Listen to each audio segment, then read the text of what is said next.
सोमवार की अष्टमी का मतलब आपको इंदौर की कथा में बताया था, जिस दिन शंकर और पार्वती के मिलन का दिवस हो, और केवल एक माता पार्वती के अकेले मिलन का नहीं, 64 योगनियां तक भगवान शंकर से मिलने के लिए आती हैं।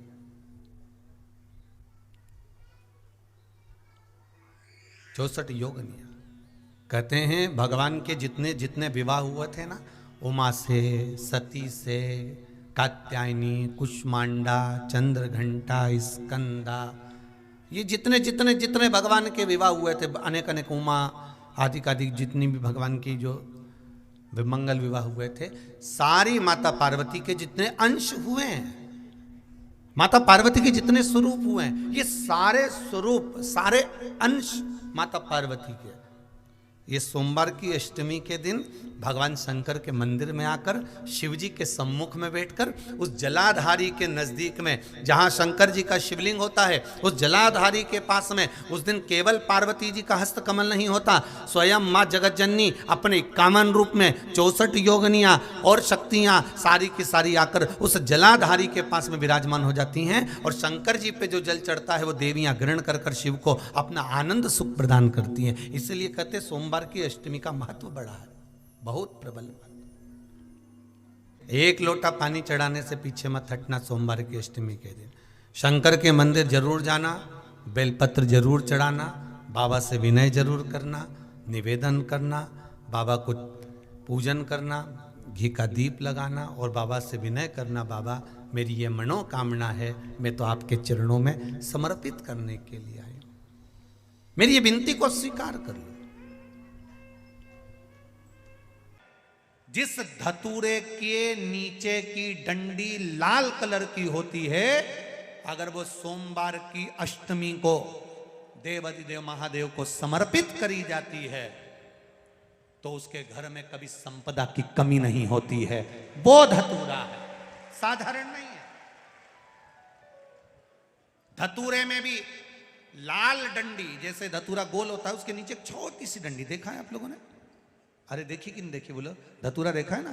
धतूरे के अंदर एक नीचे छोटी सी डंडी होती है, जब तोड़ोगे तो वो डंडी का कलर अगर लाल है, वो डंडी का कलर अगर लाल है, और कभी हम तो कहेंगे जैसे बड़ी बीमारी जिसको हो जाती है, लीवर, किडनी, कैंसर आदि आदि बड़ी बीमारियों से जो जूझ रहा होता है, प्रयास करो, प्रयास, महामृत्युंजय का जाप कर कर, महामृत्युंजय का स्मरण कर कर, एक लाल डंडी का धतूरा प्रयास करना, एक धतूरा मिल जाए या 5 धतूरे मिल जाए किसी भी एकांतेश्वर महादेव पर, जो शिव मंदिर एकांत में हो, जहाँ कोई जाता आता नहीं हो।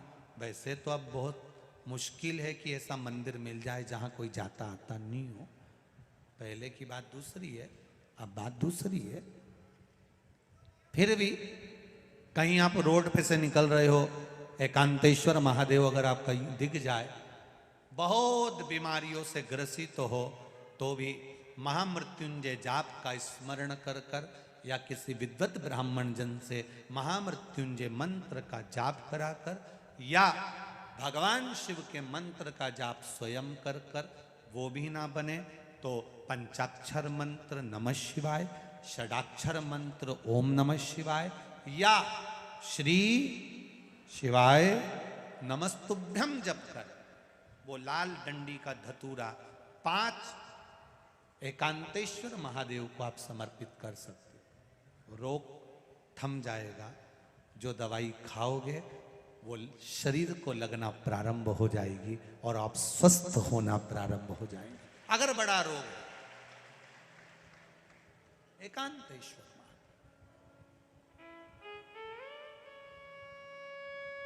धतूरे का फूल, ये तो धतूरा के बात आ गई। अब धतूरे का जो फूल होता है,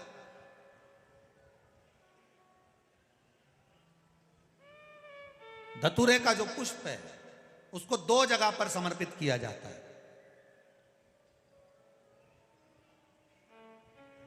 2 जगह, एक धतूरे का पुष्प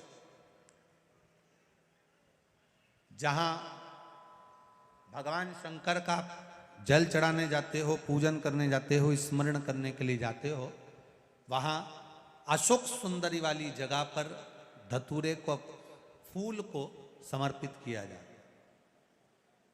एक दूसरे नंबर का धतूरे का जो फूल होता है, दो फूल जब हम समर्पित करने जा रहे हैं, तो एक अशोक सुंदरी वाली जगह पर फूल का जो मुख होता है,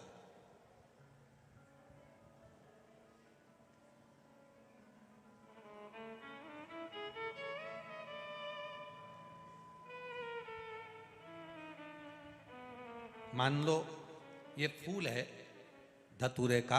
वैसे तो धतूरे का फूल लंबा होता है, आपने दर्शन किए किस किसने करे ना, सबने दर्शन। धतूरे का फूल लंबा होता है।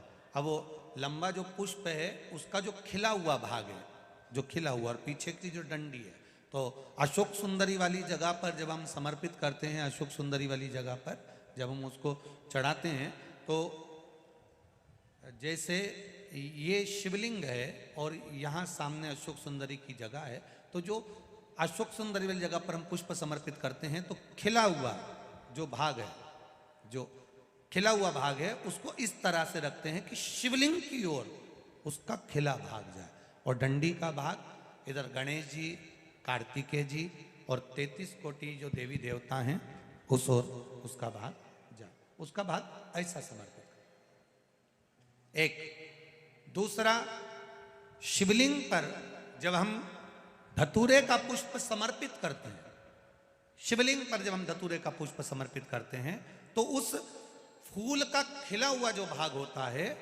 उसका मुख हमारी ओर होना चाहिए। अर्थात डंडी का मुख जब शिवलिंग पर चढ़ाएंगे, तो डंडी का मुख उधर हो और खिला हुआ भाग हमारी ओर। बहुत अंतर है महाराज। जैसे बेलपत्री चढ़ाते हैं, तो बेलपत्री चढ़ाते समय डंडी का मुख अपने ओर कर लेते, पत्तियों का मुख उधर कर दे, तो खिला हुआ जो भाग है वो हम अपनी ओर रख लेते हैं। अब कनेर का पुष्प इससे विपरीत में चलता है। कनेर का जो पुष्प होता है, उसकी डंडी का मुख हम अपनी ओर रख लेते हैं और खिला हुआ भाग महादेव की ओर कर देते हैं। वो थोड़ा विपरीत हो जाता है। तो शिव तत्व कह रहा है, भगवान शंकर का संवाद कह रहा है, शिव महापुराण की कथा कह रही है। दो स्थान धतूरे के पुष्प को समर्पित करने के लिए दिए। कौन कौन सा स्थान है? जम के बोलो। पहला, जम के बोलो। अशोक सुंदरी के स्थान पर खिला हुआ भाग कहां होना चाहिए? महादेव की और डंडी का भाग जहां 33 कोटि देवता हों, गणेश जी, कार्तिकेय हों, उस ओर हो। और दूसरा, देवादिदेव महादेव के शीश पर, शिवलिंग के ऊपर। एक बात बहुत ध्यान लगाकर सुनिएगा, स्मरण में रखिएगा। जब क्रोध की अवस्था होती है, क्लेश की अवस्था होती है, अशांति होती है, तब धतूरा शिव जी को चढ़ाकर 1 लोटा जल अवश्य चढ़ा देना चाहिए। लगभग 20 से 25 मिनट लगते हैं, पर अगर हमने दिल से धतूरा चढ़ाया और 1 लोटा जल धीरे धीरे धीरे धीरे देवादिदेव महादेव को समर्पित करना प्रारंभ करा, तो घर में से क्लेश, अशांति, क्रोध अपने आप धीरे धीरे शांत होना प्रारंभ हो जाता है। धतूरे में वो एक आनंद, धतूरे में वो एक सुख है, धतूरे में वो एक आनंद है।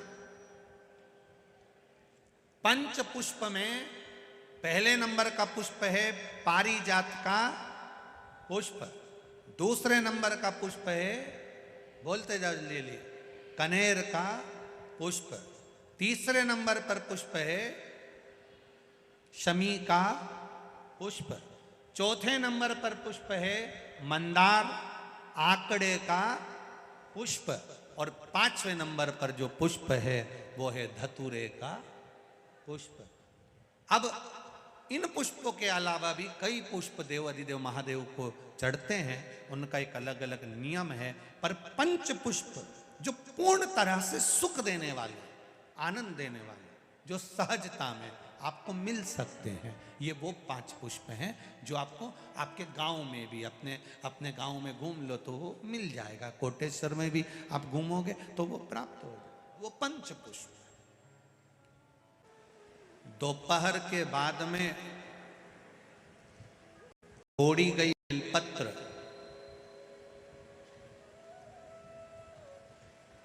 दोपहर के बाद अगर हम बेलपत्र को तोड़कर शंकर भगवान को समर्पित करते हैं तो शिव उसे स्वीकार नहीं करते। फूल, सूर्य की किरण निकलती है, प्रकाश थोड़ा सा हो जाता है, थोड़ा सा उजाला हो जाए, और रात्रि सूर्य अस्त के पहले पुष्प को हम तोड़ सकते हैं, फूल हम तोड़ सकते हैं। बेलपत्र सुबह से लेकर दोपहर तक हम तोड़ सकते हैं, पर दोपहर के बाद में बेलपत्र को नहीं तोड़ा जाता।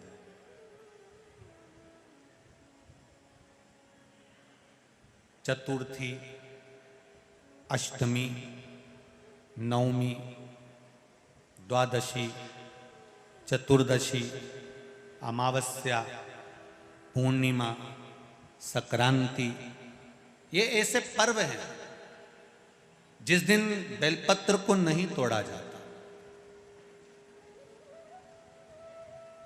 चतुर्थी, अष्टमी, नवमी,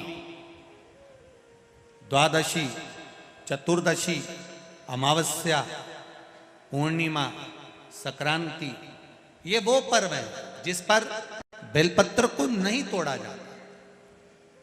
पुरानी बेलपत्र 1 महीने पुरानी भी रखी है। पुरानी बेलपत्र मंदिर के बाहर भी अगर निर्माल्य में उतरी हुई बेलपत्र किसी डलिया में पड़ी है, बहुत सारी बेलपत्र अगर किसी ने ले जाकर निर्माल्य को कहीं ले जाकर पटक भी दिया है मंदिर के कोने में, वहां से बेलपत्र उठा लो, उसको धो लो, साफ कर लो, वापिस ले जाकर महादेव को चढ़ा दो, वो स्वीकार कर लो।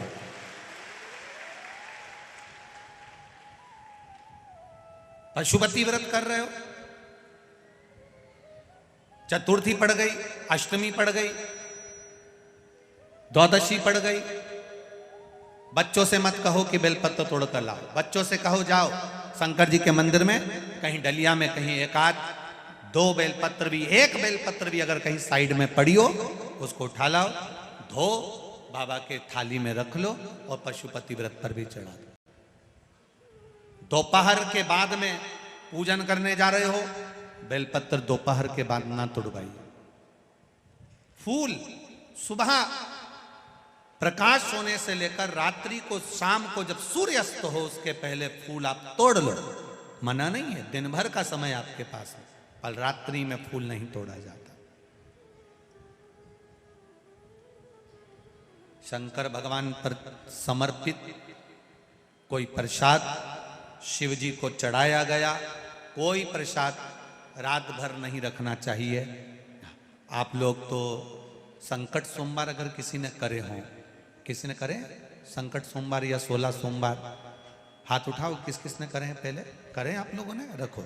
जो लोग 16 सोमवार करे हुए होते हैं, संकट सोमवार करे हुए होते हैं, उनको मालूम होता है, उनके स्मरण में रहता है कि संकट सोमवार का जो प्रसाद होता है उसको रात भर नहीं रखते। उसका कारण स्कंद पुराण में भी कहा गया,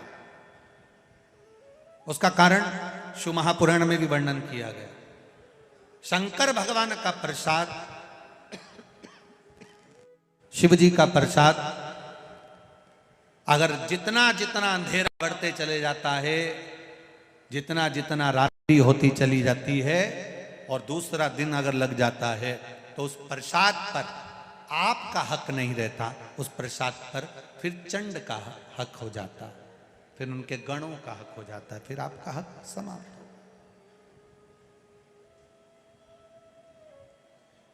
तीसरी बात का स्मरण करिएगा, एक तो बेलपत्र दोपहर के बाद ना तोड़िए, दूसरा पुष्प रात में ना तोड़िए, तीसरा चतुर्थी, अष्टमी, नवमी, द्वादशी, अमावस्या, पूर्णिमा, चतुर्दशी, संक्रांति, इस पर बेलपत्र ना तोड़िए। मंदिर की चढ़ी हुई, कहीं रखी हुई, कहीं अगर निर्माल्य में भी कहीं ले जाकर पड़ी है, वो भी समर्पित कर सकते हो। बेलपत्र तो यहाँ तक वर्णन करती है कि अष्टमी नवमी दोनों पड़ रही है और आपको बेलपत्र की जरूरत पड़ रही, तो एक बेलपत्र को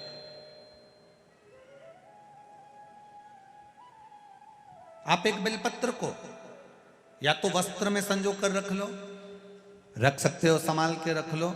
ना बने तो तुम्हारी जो पाठ पढ़ने की पुस्तिका होती है, जिसको तुम भजन गा लेती हो, पढ़ लेती हो, राम रक्षा स्तोत्र, हनुमान चालीसा, गोवर्धन चालीसा, जो पढ़ लेती हो, वही उसी में रख लिया और वही बेलपत्र वापिस हमको प्राप्त हो गई। हमने वही शिव जी को वापिस चढ़ा दी और उससे हमको फल की अनुभूति प्राप्त हो गई। जरूरी नहीं है तोड़े।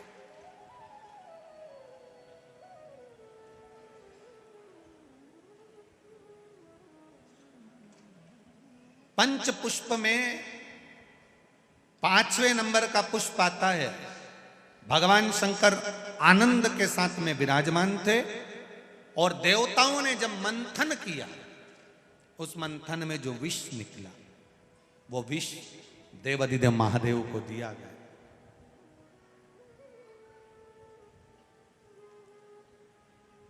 अब बाबा देवाधिदेव महादेव को जो विष प्राप्त हुआ, तो पार्वती मैया को शिव जी ने याद किया, पार्वती आओ। ये एक चतुर पति की विद्वत्ता है। एक विद्वान पति जो होता है, चतुर पति जो होता है, उसकी विद्वत्ता जो होती है, उसको दर्शाया है मेरे महादेव ने। बहुत विडंबना में जीवन चल रहा, बहुत परेशानी में चल रहा, बहुत टेंशन चल रहा, पति किसी को बताना पसंद नहीं करता, बहुत चिंता है, घाटा लग गया, कर्जा बढ़ गया, तकलीफ हो गई, रोग हो गया, बीमारी हो गई, कुछ गलत करी आया, कुछ अच्छा करी आया, किसी को बताए ना बताए, पत्नी को एक बार बोल कर देखना, वो तुमको विल पावर मजबूत करेगी, कह देगी चिंता मत करो, मैं हूं और आप हो, सब करेंगे। पर पति पत्नी को ऐसा धुतकार, तू चुप रहे, तेरे में अक्ल नहीं है, तू तो पगली है। अरे भाई, इसने तेरे से कहा था कि तू कर्जा करके आ। इतनी माताएं बैठी है, इतनी और इतनी टीवी पर कथा सुन रही हैं, एक माता ने कभी अपने पति से कहा हो कि तुम कर्जा करो, चोरी करो, डाका डाल के लाओ? कोई नारी अपने पति को चोरी करता नहीं देखना चाहती, कोई पत्नी अपने पति को डाका डालते नहीं देखना चाहती, कोई पत्नी अपने पति को कर्जे में डूबते हुए नहीं देखना चाहती। पत्नी हमेशा पति को चंद्रमा की रोशनी की तरह बढ़ती हुई देखना चाहती है, सूरज की रोशनी की तरह बढ़ते हुए। अब कर्जा हो गया, तकलीफ आ गई, बुरा करिया है, बेकार काम करिया है, तो घबराना नहीं।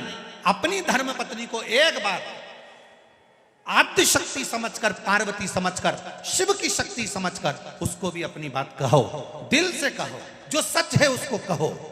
वो आद्य शक्ति के रूप में तुम्हारे साथ में बैठी है, तुमको खड्डे में नहीं पटकेगी, थोड़ा ना थोड़ा उसकी विवेक से, उसकी बुद्धि से समझाने का प्रयास करेगी और तुमसे इतना जरूर कह देगी, अब जो हो गया हो जान दो, चिंता मत करो, होगा, देखेंगे, आप और हम है ना, टेंशन लेने की जरूरत नहीं है, सब आगे बढ़ेंगे, फिर करेंगे। ये नारी का बल है, ये नारी की बलता है, ये उसका धैर्य है।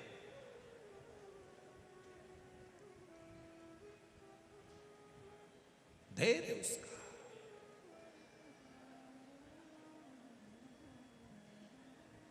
पत्नी मर गई, पति टूट गया। क्यों भैया? आज तुम मदिरा की दुकान पर खड़े थे, क्या बात है? बहुत गम था इसलिए पी ली। अच्छा, पत्नी का पति किसी का मर जाता है, कोरोना में चले गया, इसको गम नहीं था, ये नहीं गई। तुम्हें गम था, कर्जे में लदालुम हो गए, गम हो गया, किसी ने कुछ कह दिया, गम हो गया, झगड़ा हो गया, गम हो गया, और तुम मदिरा की दुकान पर चले गए। नारी की जिंदगी में कितना गम है। ताने सुन रही है, अपशब्द कह रहे हैं, लोग ताने दे रहे हैं, आड़ा टेढ़ा कर रहे हैं, कहीं कुछ हो रहा है, कहीं कुछ हो रहा है। रोती है तो भी रसोई घर में रोटी बनाकर अपने बच्चों का पेट भरती है, वो नारी कोई सहन नहीं हो। गम तुमको है, गम इसको नहीं। जो आता है, पति आया तो दो शब्द कह गया, देवर आया तो कह गया, जेठ आया तो कह गया, ससुरा आया तो कह गया, सासू आई तो कह दिया, मायके वाले बोले तो बोल दिया, भैया से बोलो तो भैया बोले, भाभी से बोलो तो भाभी बोले। एक नारी, बेटा है तो बेटा बोले, छोरी है तो छोरी बोले, एक नारी जिंदगी भर सुने, इसको गम नहीं है। फिर भी शंकर की आदि शक्ति इसके अंदर विराजमान है, इसलिए धैर्य रखती है, फिर आगे बढ़ जाती है, रोती है, पोंछती है आंसू, फिर भी तुम्हारा साथ दे जाती है, फिर भी साथ देती है। वो नारी है। और तुम कहते तुम्हें अकल नहीं है, तू चुप रहे, तेरे में अकल नहीं, तेरे में अकल नहीं। और जब पूरी तरह से खड्डे में गिर जाता है, तब आखिरी में कोई साथ नहीं देता, तब वो फिर पत्नी कहती है, ये मेरी रकम पड़ी हुई है, उतार कर दे देती है, बेची आओ, ले जाओ, कर्जा चुका दो। आखिरी में भी कोई साथ दे रही है, अंत बिंदु में वो साथ दे रही है।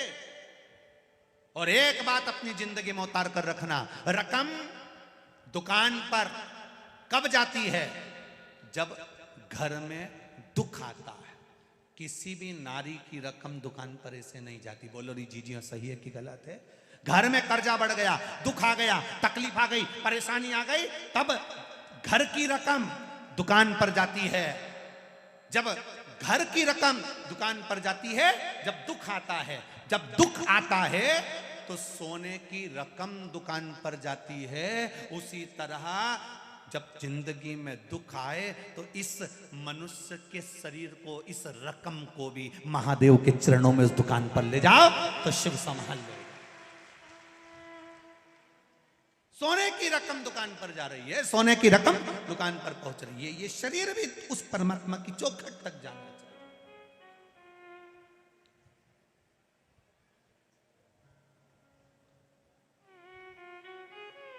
हम उसके भरोसे।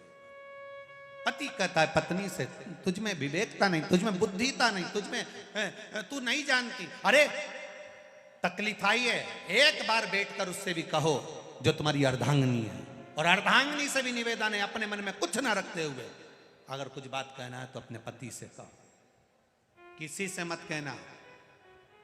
दुकान पर 50 नौकर काम करते हो, फिर भी फोन लगाकर नौकर से मत कहना कि तुम मेरे को ये सामान ला कर दो। अगर कहना तो अपने पति से कहना। क्यों? अगर एक आध बार तुमने नौकर से कहा सामान ला कर दो, नौकर 3-4 बार सामान ला कर देगा, तो हो सकता है लोगों की दृष्टि गलत हो जाए। अपने पति से कहना मुझे ये सामान ला कर दो। वो लाए तो ठीक, ना लाए तो ठीक, पर नौकर से भी मत कहना कि मुझे सामान ला कर। अपनी चित्त वृत्ति से कहो।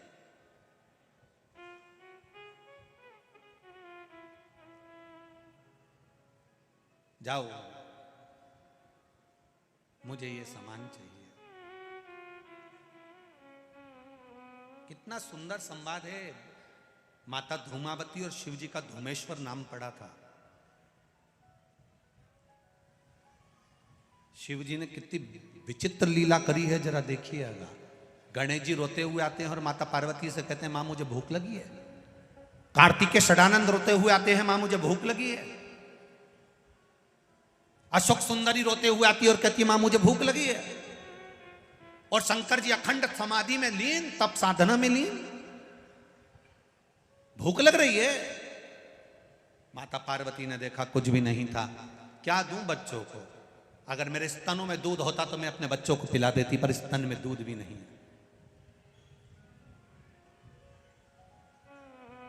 क्या दूं? भूख से बिलख रहे भगवान गणेश जी, कार्तिकेय, अशोक सुंदरी सब भूख से बिलख रहे थे। पार्वती जी शिव जी के पास जाकर एक लोटा जल चढ़ाकर बोली, बाबा उठिए, तुम्हारे बच्चे भूखे हैं, तुम्हारे बच्चे भूखे हैं। उठिए। शिव जी नहीं उठे। गणेश जी माँ का पांव पकड़कर बोले, माँ बहुत भूख लग रही है। षडानंद कार्तिकेय बोले, माँ बहुत भूख लग रही है। अशोक सुंदरी कह रही है, मुझे भूख लग रही है। भोजन नहीं था। माँ फिर शिव जी को जगाई। भोलेनाथ नहीं जागे, मेरे स्तनों में दूध नहीं तो अपने बच्चों को पिला देती। अब वो स्तन में दूध लाने के लिए माँ ने क्या लीला रच दी, क्रोध में आ गई पार्वती जी। अपने बच्चों को भूखा मरते हुए कोई नारी नहीं देख सकती, कोई नारी नहीं।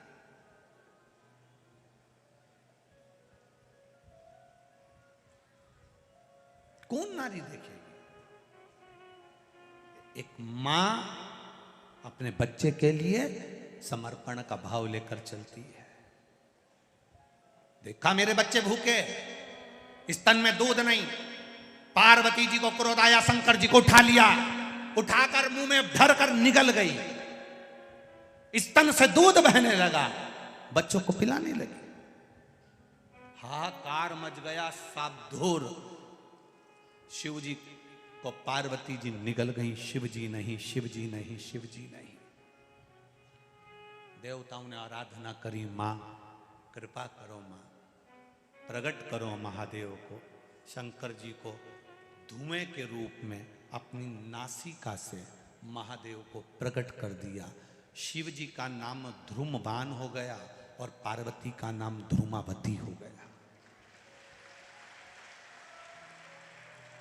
शिव जी ध्रुमवान बन गए, माता पार्वती ध्रुमावती बन गई।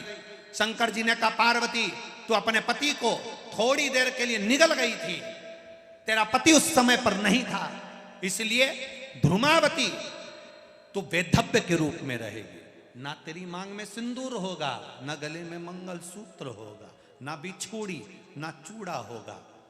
आज भी दतिया में पीताम्बरा धाम में माँ धूमावती के मंदिर है। माँ धूमावती का अगर आप दर्शन करने जाओगे तो माँ सौभाग्यवती नारी को अंदर नहीं जाने दिया जाता, पर्दे में बंद रहती है, 16 श्रृंगार नहीं करती। माँ वैधव्य के रूप में रहती है। ना मांग में सिंदूर है, ना नाक में लौंग है, ना गले में मंगलसूत्र है। वो धूमावती माता है। आज भी दुनिया के बड़े बड़े राजनेता दतिया में जाकर धूमावती की पूजन करते हैं और उससे वर प्राप्त करते हैं। वो धूमावती है, वो पीताम्बरा पीठ में बैठी है, अलमस्त होकर अपने बच्चों के लिए निकली थी, अपने बच्चों। ध्रुमवान ध्रुमावती बड़ा उसका सहजता क्या है? जीवन कोई सरल है क्या? जीवन में कोई सरलता है? शिव जी ने, पार्वती जी ने पूछा, भोलेनाथ जी विष आया है, आपके लिए आया है। शंकर भगवान बोलते हैं, मैं अकेला नहीं पीऊंगा, तू कंठ में जाकर बैठ जा। अर्धांगिनी है तू मेरी, बराबर की हकदार है तू मेरी, बैठ मेरे पास। कंठ में मां बैठी, शिव जी ने विष पिया, कंठ में पहुंच गया।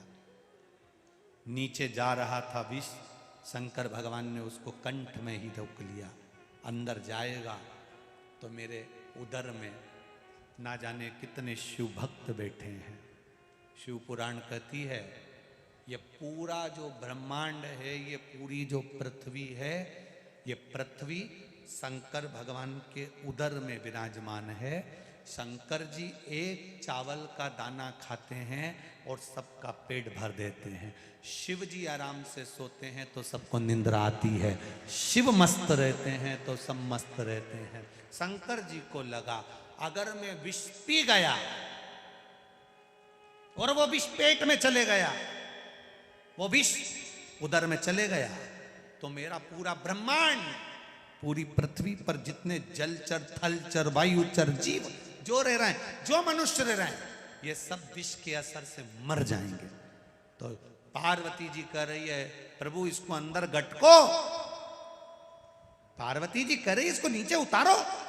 शंकर जी कह रहे, नहीं उतार सकता, क्योंकि नीचे मेरी औलाद बैठी है, नीचे मेरी संतान बैठी है, सब मर जाएगी, इसलिए मैं उसको अंदर नहीं उतार सकता। तो पार्वती जी कह रही है, मैं कंठ पर बैठी हूं, यह विष मेरे पास है, शिव जी कहते हैं माता पिता की जिंदगी है ही ऐसी, जिंदगी भर विष पीना है और औलाद को सुरक्षित रखना है।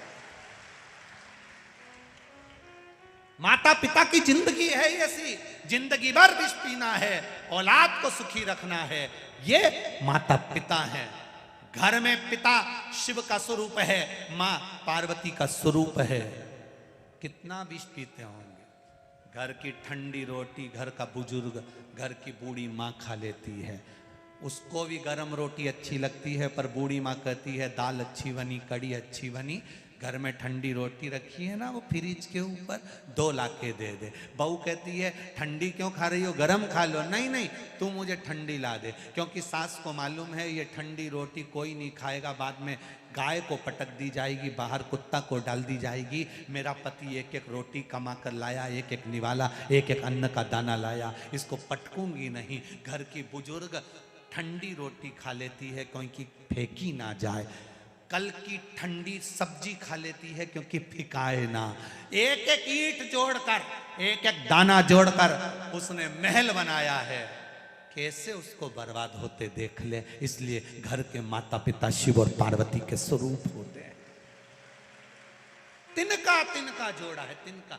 एक पत्र आया, उस पत्र में किसी ने लिखकर भेजा है, गुरुजी 5 दिन से शिव पुराण चल रही है और कुछ दिन पहले से यहाँ ये टेंट लगना प्रारंभ हो गया था, और शिव जी की कृपा, उदारता, दया गुरुदेव बड़ी गजब है कि 5 दिन से इस टेंट में आपके पंडाल के व्यासपीठ के ठीक ऊपर एक चिड़िया और चिड़ा दोनों ने घोंसला बनाकर 5 दिन पहले ही घोंसला बना लिया था, और 5 दिन से रोज कथा सुन रहे हैं। आज भी बैठे, वो बैठे ऊपर बैठे, आज भी वो चिड़ा और चिड़ी 5 दिन से लगातार स्थान नहीं छोड़ा उन्होंने, और लगातार वो कथा सुनते रहते। 5 गुरुजी जब कथा में चिड़ा और चिड़िया भी शिव और पार्वती बनकर कथा सुनते हैं तो संसार का मनुष्य भी उसके बारे में पत्र दिया। उसकी भक्ति, उसका विश्वास। 5 दिन में उसने घोंसला बना लिया, उसी में रह रहा, दोनों कथा का रस तत्व ग्रहण कर रहे और अपने जीवन का आनंद। सुनो, ये शिव महापुराण की कथा है।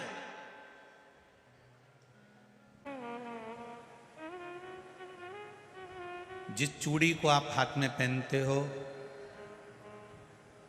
सबके हाथ में देखना तो सबके हाथ में अलग अलग तरह की चूड़ी मिलती है। जिस पायल को आप पहनते हो, सबके पाँव में देखना अलग अलग तरह की पायल मिलती है।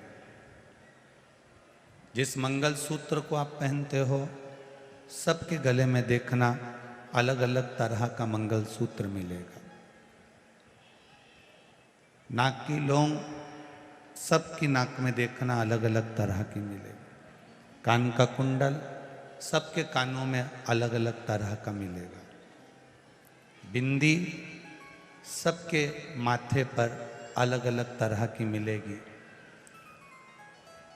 बिंदी की कीमत ऊंची नीची हो जाती है, चूड़ी की कीमत ऊंची नीची हो जाती है, पायल 1000, 500, 2000 कीमत ऊंची नीची हो जाती है, कान के कुंडल की कीमत ऊंची नीची हो जाती है। केवल एक मांग का जो सिंदूर होता है वो एक जैसा रहता है और उसकी कीमत ऊंची नीची नहीं होती।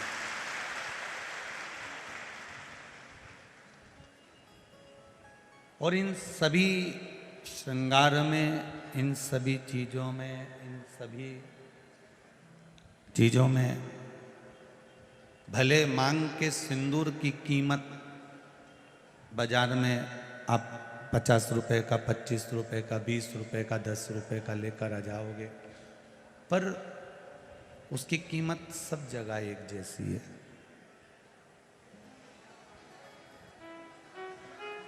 एक पूरे श्रृंगार में पूरी श्रृंगार की वस्तुओं में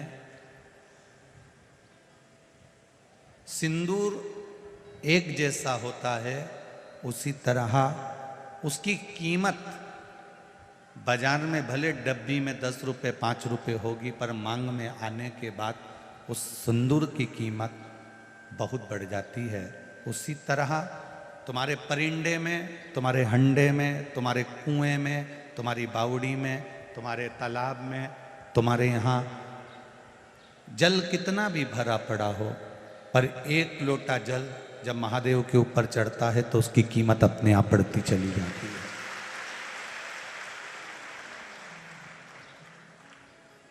उसकी कीमत अपने आप बढ़ती है।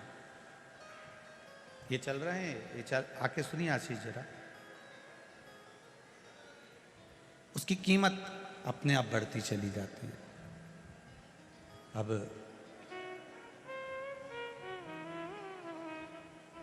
चूड़ी अलग हो सकती है, मंगलसूत्र अलग हो सकता है, पायल अलग हो सकती है,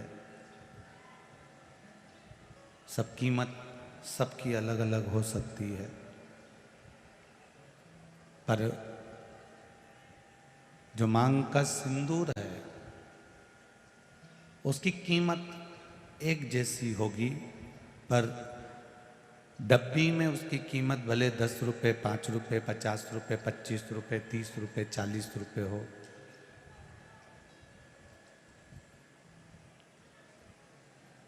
भले हो सकता, पर मांग में आने के बाद उसकी कीमत प्रबल हो जाती है, बढ़ जाती है। ये संसार का मनुष्य कहीं पर भी जाकर बैठे, इसकी क्या कीमत है ये नहीं मालूम, पर जब ये शिव महापुराण के अंदर जाकर बैठ जाता है तो ये भी कीमती हो जाता है, क्योंकि महादेव का हो जाता है। इसकी भी कीमत बड़ी प्रबल हो जाती है।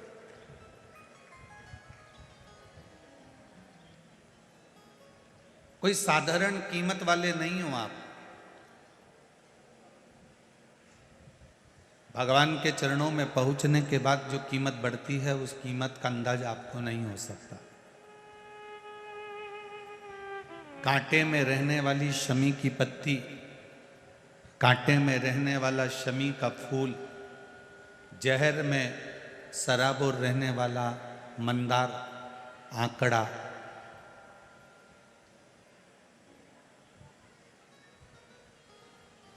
जहर में परिपूर्ण होने वाला कनेर,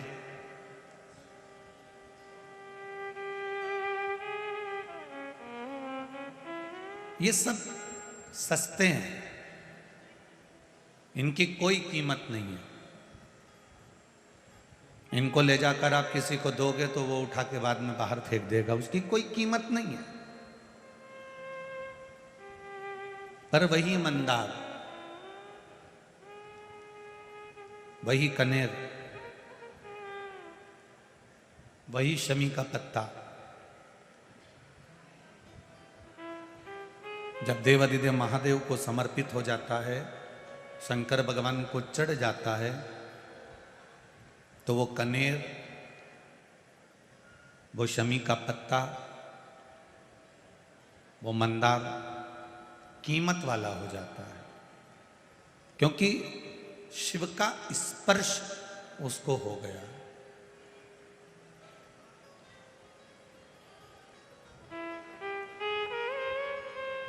एक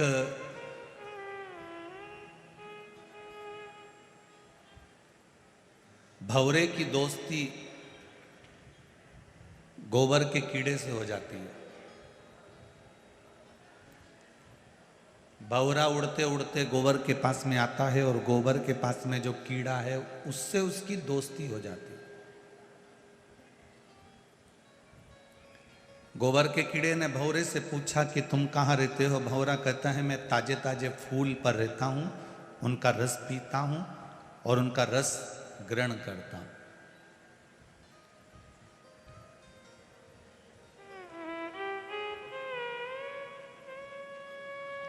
मेरा मन पड़ता है जहां उड़कर चले जाता हूं और अपनी जिंदगी मस्त जीता हूं। गोबर का कीड़ा कहता है बड़े किस्मत वाले हो जो तुम उड़कर जहाँ तहाँ मर्जी पड़ती है वहाँ चले जाते हो और पुष्प पर बैठकर उसका रस ग्रहण करते रहते हो।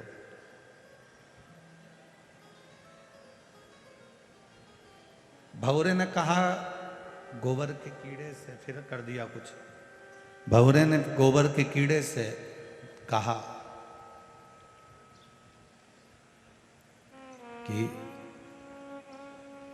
चलो तुम मेरे साथ, मैं भी तुमको फूलों की सैर करा कर लेकर आता हूं, सारे फूलों के पास लेकर चलता हूं,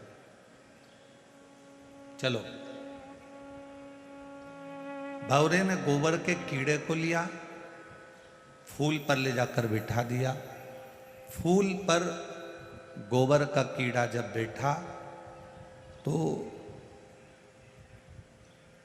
फूल दिन में खिला हुआ था, रात्रि को बंद होने लगा तो गोबर का कीड़ा घबरा गया। भंवरा तो चले गया, गोबर का कीड़ा फूल के अंदर बंद हो गया। बहुत गुस्सा आया उस कीड़े को, ऐसी दोस्ती किस काम की? भंवरा तो चले गया और मेरे को फूल के अंदर बंद कर कर पटक दिया।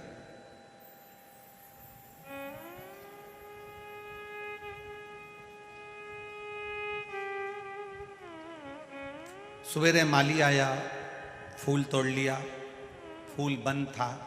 माली को लगा कि लेकर जाऊंगा, भगवान के पास में पहुंचेगा जब तक खिल जाएगा। फूल लेकर गया, माली ने बाजार में रखा। एक पंडित जी ने भगवान को चढ़ाने के लिए वो फूल खरीद लिया। फूल पंडित जी के हाथ में पहुंचा, पंडित जी के हाथ से वो फूल भगवान के चरणों में पहुंचा। गोबर का कीड़ा उसी फूल में है, भगवान के चरणों में पहुंच गया। सवेरे फूल चढ़ा, शाम को पंडित जी ने वापिस निर्माल्य में उसको उतारा, गंगा जी में विसर्जन कर दिया। भंवरा उड़ते उड़ते गंगा जी के घाट पर आया, फूल के अंदर बैठे उस कीड़े से पूछा, कीड़े तू कैसा है? कीड़े ने कहा, भंवरे तेर से दोस्ती कर कर आज मेरी जिंदगी धन्य हो गई। गोबर का कीड़ा भगवान के चरणों से गंगा के जल तक पहुंच गया। एक गोबर का कीड़ा भगवान के चरण में गया और भगवान के चरणों से निकलकर गंगा के जल तक आ गया। अच्छी जगह पर अगर हम बैठते हैं, अच्छी जगह हम पहुंचते हैं, अच्छी संगत हमारी रहती है, अच्छे विचार हमारे रहते हैं, हम अच्छे लोगों के साथ में, अच्छे से मतलब क्या? करोड़पति के साथ। अच्छे का मतलब क्या? किसी के पास ज्यादा धन है उसके साथ। अच्छे का मतलब क्या? जिसकी प्रॉपर्टी ज्यादा है उसके साथ। अच्छे का मतलब क्या? जिसके पास गाड़ी बंगला है उसके साथ। नहीं, शिव पुराण की भाषा में अच्छे का मतलब है जो सत्संग में लगा हुआ है, भजन में लगा है और आपको भी भगवान के भजन में जोड़ रहा है, वो अच्छा।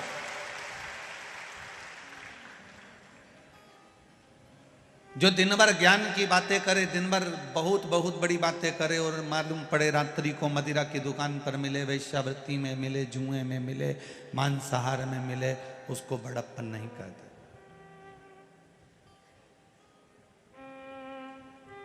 एक स्त्री का, एक नारी का बड़प्पन जो होता है वो उसके श्रृंगार से और उसके परिधान से, उसके वस्त्र से होता है।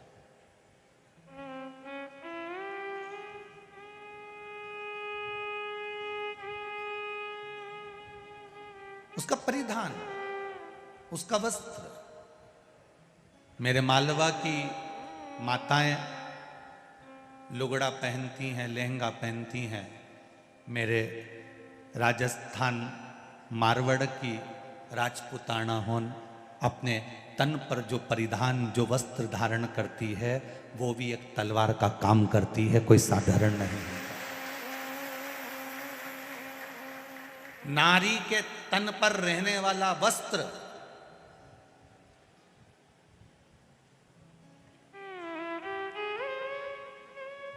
वो साधारण सा नहीं है। मेरे मालवा की छत्तीसगढ़ चले जाओ, राजस्थान चले जाओ, महाराष्ट्र चले जाओ, गुजरात चले जाओ, आप वहां का जो पुराना पहनावा है, हम आज के पहनावे की बात नहीं कर रहे हैं। हमारे मालवा में आप कभी आए और मालवा का पहनावा देखें, 36 कली का लहंगा है, साधारण वस्त्र, मेरी माताएं पूरा तन ढका हुआ, कोई बुजुर्ग आया इतना घूंघट ले लिया, कोई सामने खड़ा है मर्यादा के अनुसार सिर पे पल्लू लेकर भी बात कर रही है तो उधर नहीं देख रही कि कौन बैठा है। ये राजपूताना चाहे मालवा के हों चाहे जगह के हों, इनका जो परिधान है, इनका जो वस्त्र है, ये भी किसी तलवार के बराबर नहीं कि किसी की निगाह उठकर देख ले।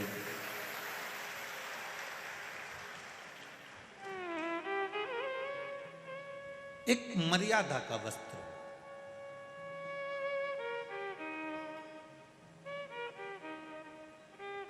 अच्छी संगत में रहो,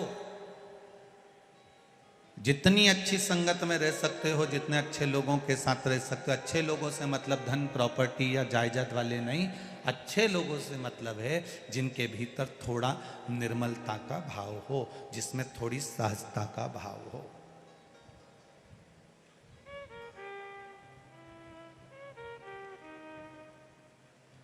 और राजवीर बना के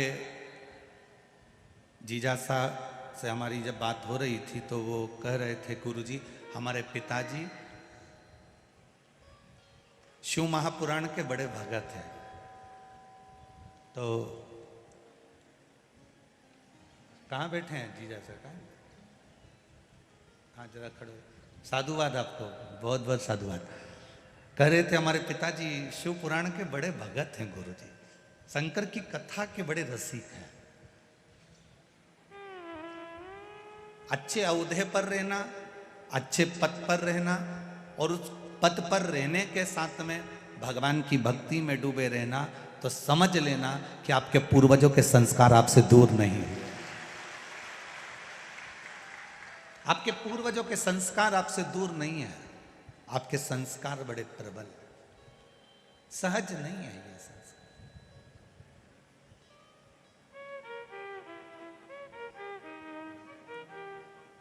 एक गोबर का कीड़ा भी अच्छे भौरे का साथ पकड़कर भगवान के चरण तक चले जाता है और चरण से गंगा जल तक चले जाता है। तो हमारा विश्वास कहता है, अगर आप अपने अपने घर से निकलकर लाखों की संख्या में इस शिव महापुराण की कथा में पहुंचे हो, तो तुम्हारा पहुंचना सरल नहीं है। कहीं ना कहीं इस शिव महापुराण की संगत, शंकर का अनुमोदन, शिव तत्व, भगवान का भजन, कीर्तन, स्मरण आपको भी कैलाश धाम तक खींच कर ले जा सकता है। आपका विश्वास।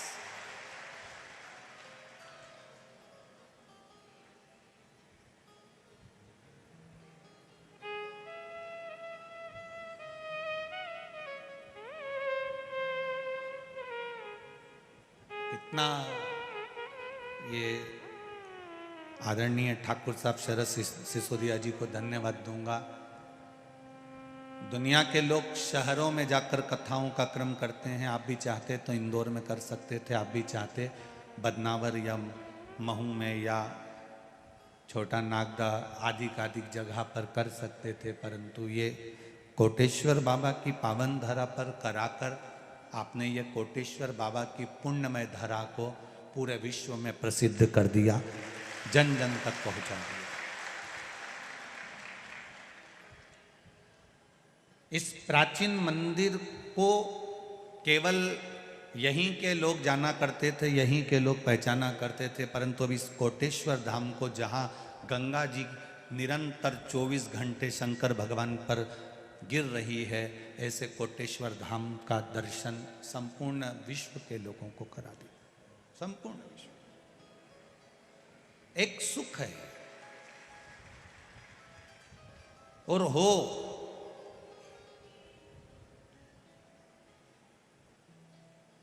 नए नए मंदिरों की जगह पुरातन जितने मंदिर हैं उनका जीर्णोद्धार होना चाहिए।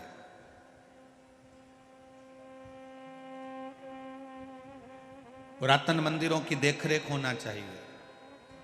पुरातन मंदिरों में भक्तों का जमावड़ा बढ़ना चाहिए।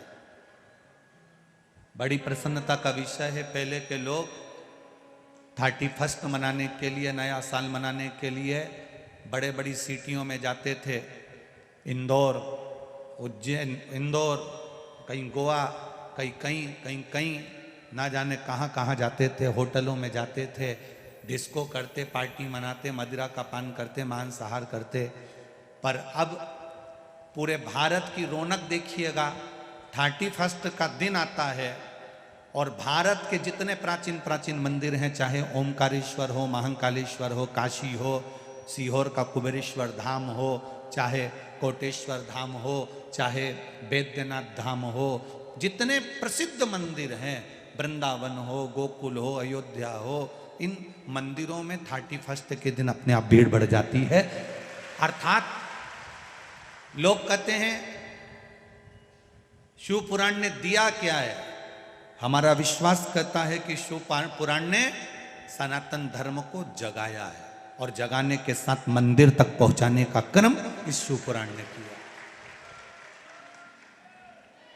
आज शिव पुराण ने करा क्या? सनातन धर्म को जगाने के बाद में इस शिव महापुराण ने सनातन धर्म के एक एक बच्चे को मंदिर तक पहुंचाया। तब तो ये 450 बीघा जमीन के अंदर पार्किंग, भोजनशाला आदि का जो क्रम हो रहा है, ये कोई साधारण नहीं हो सकता।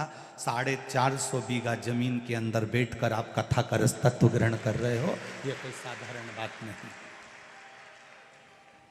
क्या दिया शिव पुराण ने? सनातन धर्म को जगाया, आपके भीतर विश्वास प्रकट करा, आपके भीतर भरोसा प्रकट करा।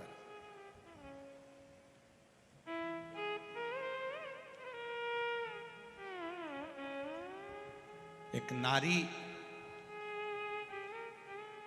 जब कहीं जाती है तो कहती है मैं अकेली कैसे जाऊंगी, पर शिव पुराण कहती है कि शंकर भगवान का आधा स्वरूप प्रत्येक नारी के साथ रहता है।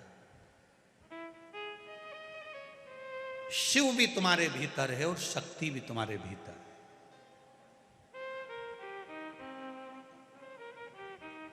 केवल एक नारी के अंदर शिव तत्व है तो एक पुरुष के अंदर भी शक्ति का तत्व, भवानी का तत्व विराजमान होता है।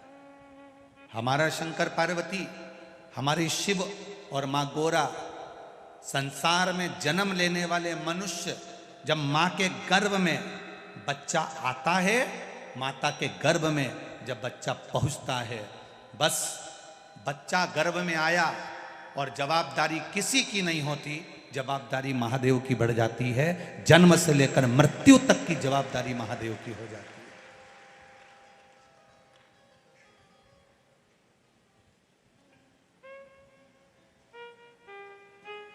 इस व्यासपीठ ने देखा है कई बार, कोई बच्चा गर्भ में अटक गया, कोई बच्चा गर्भ में नाल में फंस गया, कोई कहता है कि इसकी नाक नहीं आई, कोई कहता है कि इसका चेहरा नहीं आया, कोई कहता है इसकी धड़कन नहीं आई, कोई लिख के भेज, ये पत्र कोई साधारण, कोई लिख कर भेजता है, कोई लिख कर पत्र देखिए।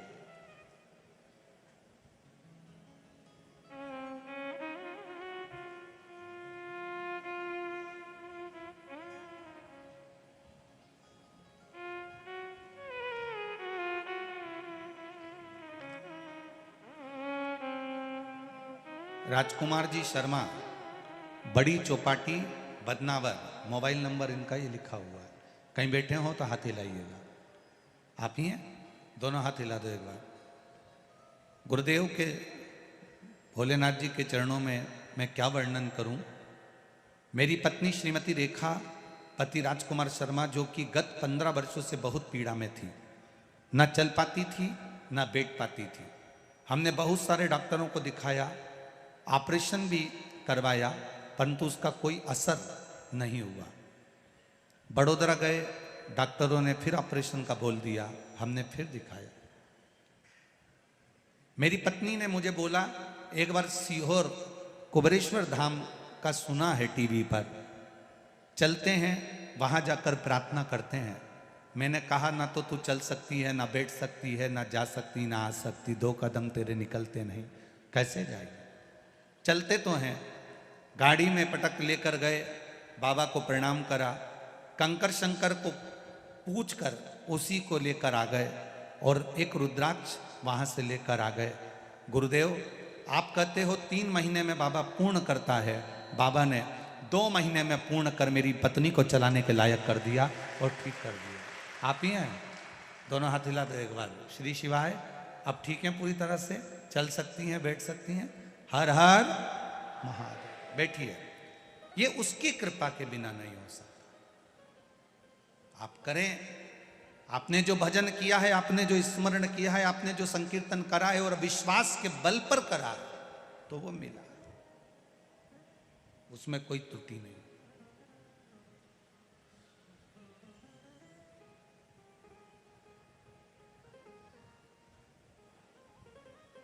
अंत समय प्रभु आना पड़ेगा, वचन दिया तो निभाना पड़ेगा। आए ना आए प्रभु कुटुंब कबीरा, अंत समय प्रभु आना पड़ेगा, वचन दिया तो निभाना पड़ेगा। एक भगवान से प्रार्थना, एक भगवान से निवेदन प्रतिदिन करो। प्रति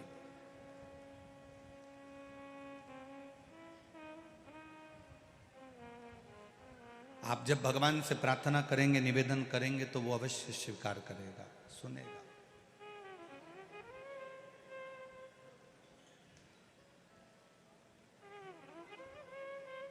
स्त्री कहती है मैं अकेली हूं, पुरुष कहता है मैं अकेला हूं। शिव महापुराण की कथा कहती है पृथ्वी पर अगर जन्म ले रहे हो तो तुम मरते समय तक भी अकेले नहीं हो, तुम्हारे साथ में देवाधिदेव महादेव विराजमान। गर्भ में आए, माता के गर्भ में पहुंचे, उस दिन से महादेव तुम्हारे साथ में हो गए।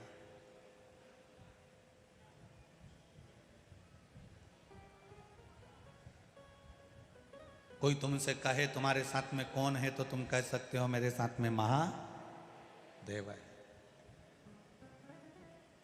तुम्हारे साथ कौन है? बोलो जम के बोलो, महादेव है। बोल बम का नारा है, उसके सहारे जी रही हूं मैं उसके सहारे रह रहा हूं, कोई दूसरा नहीं। और किसी की सामर्थ्यता भी नहीं है कि कोई तुम्हारा साथ दे दे। कितने भी करोड़पति तुम्हारे रिश्तेदार होंगे, तुम्हारे दुख की घड़ी में अगर 5 लाख रुपए दे दे तो गारंटी है, तुम्हारे दुख की घड़ी में दे दे तो गारंटी। करोड़पति रिश्तेदार हैं, लखपति हैं, ढेरों संपदा है उनके पास, और कभी रोते रोते चले जाना और कह देना मुझको 5 लाख रुपए की, 10 लाख रुपए की जरूरत है। अरे 10-5 लाख तो जाने दो, 50,000 भी अगर दे देना तो बहुत बड़ी बात है भाई। कर्जा हो जाता है, माथे पर कर्जा चढ़ जाता है। रिश्तेदार ऐसा नहीं, भगवान सबको परखने का मौका देता है। आपके रिश्तेदारों में एक रिश्तेदार भगवान ऐसा बनाता है जिसके पास में बहुत पैसा होता है। भगवान सबको परखने का मौका देता है। उसके पास भी जाकर कहना साहब कर्जा हो गया है, मैं तुम्हें बाद में दे दूंगा, तुम मुझे 5 लाख रुपए दे दो, 2 लाख दे दो, 50,000 दे दो, मुझे इतना दे दो, मेरा ये काम कर दो। कोई भी कितना भी करोड़पति होगा, मुश्किल। अब तुमने उससे जाकर कहा, तुमने दूसरे से जाकर निवेदन करा, फिर तुमने तीसरे से जाकर निवेदन करा, फिर तुमने चौथे से जाकर निवेदन करा। इतने लोगों के पास जा जाकर समय बर्बाद करा। एक बार जिसने चोर को कुबेर बनाया था उस महादेव के पास जाकर बैठ जाती तो तुझे हाथ जोड़ने की कहीं जरूरत ही नहीं पड़ती, तुझे किसी को कहने की जरूरत ही नहीं पड़ती। तू एक बार उसके सम्मुख में पहुंचती तो तू एक बार उसके सामने पहुंचता, फिर आपको जरूरत नहीं पड़ती।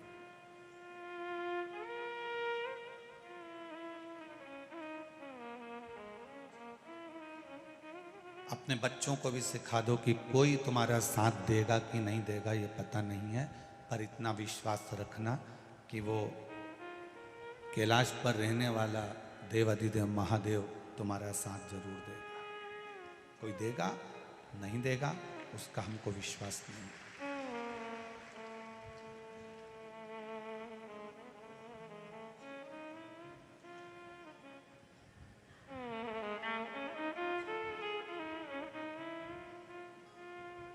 तूफान आता है, बड़ी बड़ी कश्तियों को डुबो देता है। तूफान आता है, बड़ी बड़ी कश्तियों को डुबो देता है, और जब व्यक्ति के भीतर अहंकार आता है तो बड़ी बड़ी हस्तियों को डुबो देता है। अहंकार यदि थोड़ा सा भी आ गया, अभिमान अगर थोड़ा सा भी आ गया, आपकी समर्पण की भावना अगर समाप्त हो गई, आप किसी के प्रति समर्पित भावों से मिल भी नहीं पा रहे हो, तो फिर ये जीवन आपका बेकार, जीवन व्यर्थ।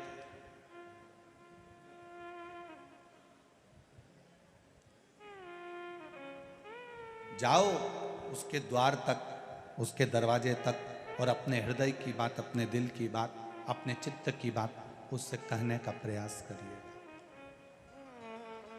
जब हम उससे अपने दिल की बात कहेंगे तो वो सुनेगा। अब कई लोग कहते हैं क्या भगवान सुनता है? ये शिवलिंग तो पाषाण का है, ये शिवलिंग तो पत्थर का है, ये शिवलिंग तो पीतल का है, ये शिवलिंग तो पारे का है, ये शिवलिंग तो मट्टी का है, पार्थिव है। क्या परमात्मा सुनता है?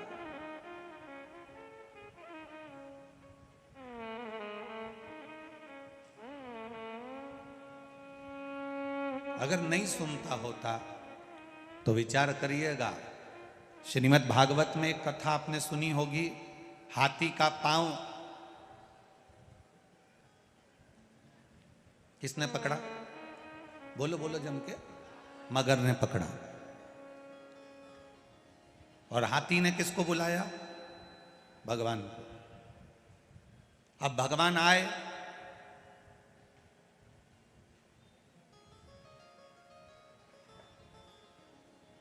सबसे पहले उन्होंने हाथी से मिले कि मगर से मिले? अरे खूब भागवत सुनी तुमने तो बोलो बोलो जम के जरा। भगवान आए तो सबसे पहले वो हाथी से मिले कि मगर से मिले? भगवान आते से ही, सुदर्शन चक्र उठाते से ही सबसे पहले मगर को मारा। हाथी को गुस्सा, रिटर्न बढ़ाओ, बाहर की बढ़ रही है। हाथी को गुस्सा आ गया, हाथी को क्रोध आया। हाथी ने भगवान से कहा, बुलाया मैंने था, पुकारा मैंने था, और आपने उद्धार मगर का कर दिया। भगवान कहते, हाथी बात तुझे समझ में नहीं आई, तू मुझे पुकार रहा था और मगर तेरा पांव पकड़ा हुआ था। तू मेरा भक्त था और वो मगर तेरा पांव पकड़ा था। अगर किसी भक्त का पांव किसी ने पकड़ कर रखा है तो सबसे पहले मैं उसी का उद्धार कर देता हूं। हाथी का उद्धार तो मैंने बाद में करा है। हाथी कहता है मैंने पुकारा और उद्धार तुमने मगर का करा। भगवान कहते हैं क्योंकि हाथी तेरा पांव मगर पकड़ कर रखा था और तुम मुझे पुकार रहा था। शिव महापुराण की कथा कहती है, तुम्हारे घर में अगर एक बच्चा, बुजुर्ग, नारी, पुरुष, स्त्री, कोई भी तुम्हारी 7 पीढ़ी में, तुम्हारी 71 पीढ़ी में भी अगर कोई एक व्यक्ति भगवान के मंदिर जाता है, भजन करता है, कीर्तन करता है, स्मरण करता है, पूजन करता है, दिया लगाता है, तुलसी जी में जल देता है, पीपल की परिक्रमा करता है, शंकर भगवान को 1 लोटा जल चढ़ाता है, भगवान की पूजन करता है, सुंदर कांड में जाता है, रामायण में जाता है, तुम्हारे घर का एक व्यक्ति भी अगर भगवान के भजन में लगा है तो पूरा घर याद रखना, सबसे पहले उस भजन करने वाले के बल पर पूरा घर तर जाता है। रामायण पढ़ के आया, गांव में रामायण जी का पाठ है, घर का व्यक्ति चले गया, रामायण जी के पाठ में जाकर बैठा, पाठ करा, रात को आया, उसके चरण की रज पूरे घर में गिरी, घर के लोग अपना काम करते रहे। कथा में गया, कथा सुनकर आ गया, घर पर आया, ये जो चलते हो ना उसकी रज उड़ती है।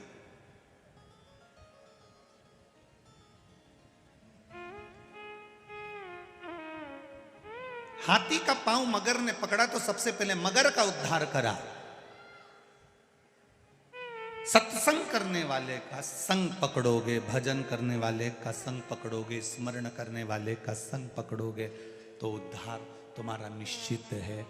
शिव पुराण 7 पीढ़ी को तारने तक का वचन नहीं देती, शिव पुराण 71 पीढ़ी को तारने तक का वचन दे देती है। 1 पीढ़ी 2 पीढ़ी नहीं, 7 पीढ़ी नहीं, शिव महापुराण 71 पीढ़ी को तारने का वचन देती है। इसलिए उज्जैन के ऋण मुक्तेश्वर मंदिर में पत्थर पर लिखा हुआ है, अंकित करा गया है कि जिसने शिव तत्व को जान लिया, जिसने शंकर भगवान को 1 लोटा जल चढ़ा लिया, जिसने शिव महापुराण को श्रवण कर लिया, जिसने शंकर का अनुमोदन कर लिया, मनुष्य शरीर प्राप्त करने के बाद जो शंकर के मंदिर जाना प्रारंभ कर दिया, मनुष्य शरीर प्राप्त करने के बाद जो शंकर को 1 लोटा जल चढ़ाना प्रारंभ कर दिया, मनुष्य शरीर प्राप्त करने के बाद जो शिव पुराण सुनना प्रारंभ कर दिया, तो शिव पुराण की कथा में ऋण मुक्तेश्वर मंदिर की दीवार पर पत्थर पर लिखा हुआ कह देता है कि उसकी 71 पीढ़ी को देखने की जरूरत नहीं, वो तर चुकी है।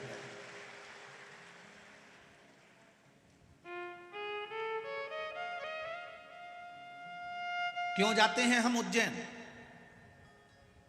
क्यों जाते हैं उस कालाधिपति की नगरी में? क्यों जाते हैं हम महाकाल की नगरी में?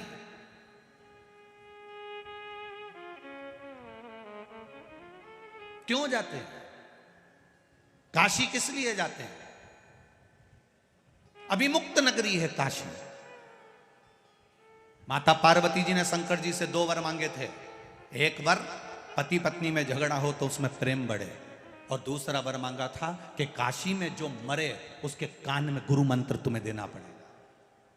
शंकर भगवान कहने लगे ऐसा नहीं हो सकता कि मरने वाले को गुरु मंत्र में दूंगा। ऐसा नहीं हो सकता कि साधारण से मनुष्य को, साधारण से व्यक्ति को, मरने वाले को गुरु मंत्र में दूंगा।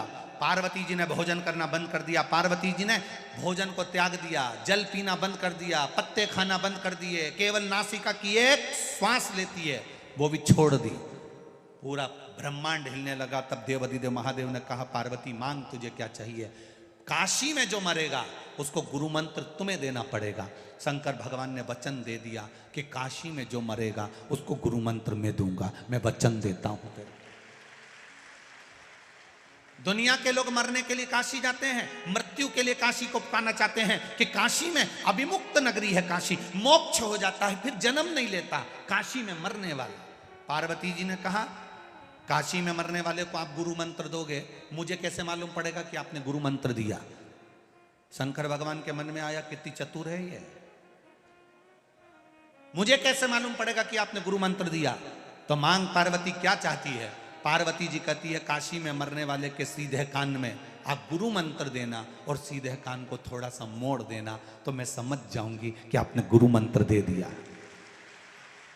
आज भी काशी में मरने वाले का सीधा कान अपने आप थोड़ा सा टेढ़ा हो जाता है, क्योंकि मेरा बाबा उसको गुरु मंत्र देकर भेज देता है। आज भी काशी का नियम है, अभिमुक्त नगरी है काशी। इसलिए भारत की भूमि के सबसे ज्यादा मुर्दे, भारत की भूमि के सबसे ज्यादा मुर्दे अगर जलते हैं तो काशी में जलते हैं। हमारे यहाँ गाड़ी ओवरटेक करती है, काशी में मुर्दे ओवरटेक करते हैं। हमारे यहाँ का मुर्दा पहले जल जाए।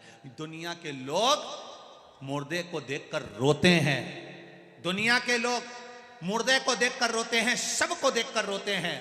और काशी में अगर कोई मरता है तो रोते नहीं, प्रसन्न होते हैं कि महादेव की नगरी में चला गया है।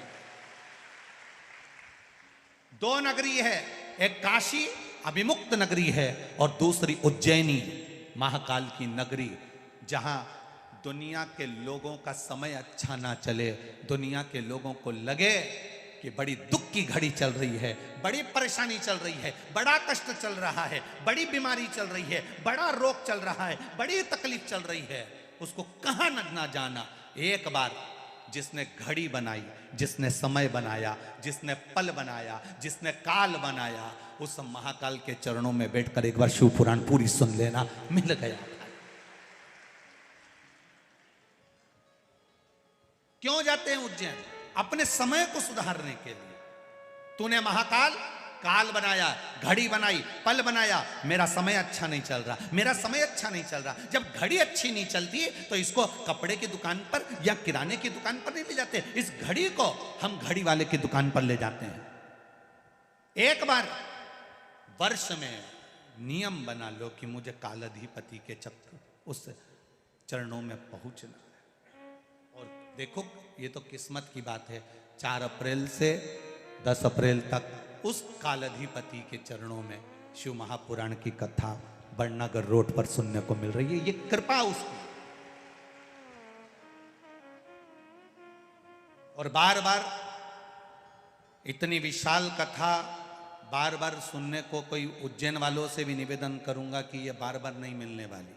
और जितने मेरे महाकाल बाबा के जितने, क्योंकि महाकाल बाबा तो दादा है, पिता है, और उसकी जितनी औलादें हैं, संतान है, जिसको मेरे महाकाल ने, मेरे कालाधिपति ने दिया है, उनसे एक ही बात कहूँगा कि इतने शिव भक्त आपकी उज्जैनी में आ रहे हैं, और उज्जैन के निवासियों से भी कहूँगा खाली मत जाना, अपना दरवाजा छोड़कर पंडाल में बैठकर शिव महापुराण की कथा का रसतत्व ग्रहण करना। दुनिया के लोग कहेंगे भीड़ बहुत है, भीड़ बहुत है, संसार में कहां भीड़ नहीं है, पर उसके चरणों में बैठकर कथा का रसतत्व ग्रहण करना है। और उज्जैन के आसपास के जैसे यहाँ पर लोगों ने, कोई ने फ्री में चाय की व्यवस्था करी, कोई ने जल की व्यवस्था करी, कोई ने कुछ व्यवस्था करी, कोई ने कुछ व्यवस्था करी, ऐसे उज्जैन नगर के सभी, इंदौर होए, देवास होए, आगरमालवा होए, बड़नागर हो, नागदा हो, आसपास के सारे क्षेत्रवासियों से कहूँगा दिल से बाबा के आने वाले भक्तों की दिल से सेवा करो, जो बन सके प्रेम से, आनंद से, भाव से भजन करो। और जितनी उज्जैन की शंकर मंदिर हैं और उनकी जो महिला मंडल हैं शंकर मंदिरों की, उनसे भी निवेदन है रोज शाम हो शिव भक्तों के साथ बैठकर 15 मिनट शंकर जी के नाम का भजन करो, ढोलक और मंजीरे के साथ करो भजन। और जितने श्रोता भाई बहन उज्जैन में आ रहे हैं उनसे निवेदन है, दिन में 1 बजे से 4 बजे तक शिव महापुराण की कथा उज्जैन में चलेगी, टीवी पर आएगी, और उज्जैन में बड़नागर रोड पर भी 1 बजे से 4 बजे तक चलेगी। वो 2 से 5 नहीं, 1 से 4, 1 से 4 बजे तक चलेगी। जिसको 84 महादेव करना है वो सुबह से लेकर 1 बजे के पहले 12 बजे तक कथा स्थल पर पहुंचकर कथा का आनंद लेने के लिए सुबह भी 84 महादेव करो, शाम को भी करो, और दिन में बाबा की कथा का रसतत्व ग्रहण कर कर अपनी जिंदगी को संवारने का प्रयास करो, अपनी घड़ी को सुधारने का प्रयास करो। बार बार ये कथाएं नहीं मिलती। कई लोग काशी वाले कहते हैं गुरुजी एक बार फिर काशी आओ, बार बार योग नहीं बनता कि काशी बार बार आए या उज्जैनी बार बार आए। मौका मिला है, छोड़ना नहीं। छिपरा जी का स्नान करो, महार सिद्धि का दर्शन करो, काल भैरव का दर्शन करो, 84 महादेव करो, चिंतामन गणेश का आनंद लो, और दोपहर में 1 बजे बैठकर कथा का रसतत्व ग्रहण करो। खूब खूब भक्त लोग वहाँ पर पानी के प्याऊ लगा रहे हैं, कोई पोहा बंटवा रहा है, कोई हलवा बंटवा रहा है। सूचना मिली कि उज्जैन की अग्रवाल समाज वहाँ पर नमकीन छाछ 24 घंटे बंटवा रही है। कोई एक राहुल कल के बालक है वो पानी के प्याऊ लगवा रहा है, कोई कुछ व्यवस्था कर रहा है, कोई कुछ व्यवस्था करो। मेरे महाकाल ने आपको हजारों हाथों से दिया है तो आप दोनों हाथों से लुटाने का मौका मिला है, कर लो। शिव भक्त आज शरद जी सिसोदिया जी ने इतना बड़ा आयोजन किया, रोज प्रतिदिन इतने लोगों का भोजन भंडारा प्रसादी सारी व्यवस्थाओं को अनुकूल किया। ये शिव की भक्ति बिना नहीं मिल सकता, शिव तत्व के बिना नहीं मिल सकता। करो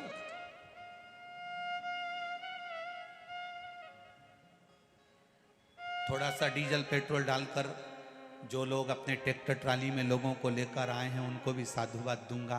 आज तुम्हारा 500 का नोट सफल हो गया। ये 500 रुपये 3 महीने में बाबा कितना देगा हिसाब लगा कर बैठे।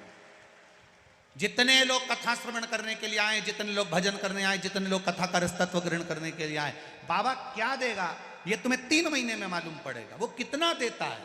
तुम तो आ गए, ट्रैक्टर उठाया, डीजल डलवाया, 50 लोगों को, 15 लोगों को, 20 लोगों को गाड़ी में भरा, पहुंच गए। पर इतने लोगों को कथा सुनकर तुम लेकर जा रहे हो, उसका फल क्या होगा ये वही जान सकता है। ये वही जान सकता है, कोई दूसरा नहीं। ये वही। तेरी कृपा बिना न हिले एक भी अणु, लेते हैं श्वास तेरी कृपा से तनु तनु। बखान क्या करूं मैं राखों के ढेर का, चपटी भभूत में है खजाना कुबेर का। हे गंगाधार मुक्ति द्वार ओमकार तू, भोले ओमकार तू। आयो शरण तिहारी शंभु तार तार तू।